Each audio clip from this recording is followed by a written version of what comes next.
אז איזה בגדים בעצם גורמים לנו להיראות הרבה יותר מבוגרות ממה שאנחנו, אם יש לנו אותם בארון ואנחנו לובשות אותם.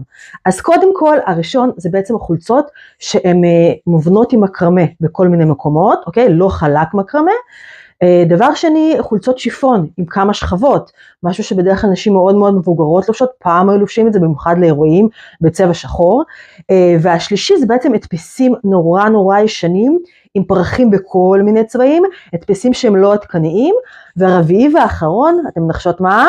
כל מיני כתמים של לורקס על החולצות, שבדרך כלל נשים אוהבות ללבוש את זה ככה עם מכנס שחור לאירוע, ולהגיד אוקיי זה נראה הרבה יותר טוב ככה, זה נראה הרבה יותר מתאים לאירוע, אז זה עושה את המלתחה שלנו הרבה יותר מבוגרת. תשחררו את הדברים האלו, ובסרטון הבא אני אסביר לכם מה אתם כן צריכות להוסיף לארון שלכם, כדי לראות יותר צעירות.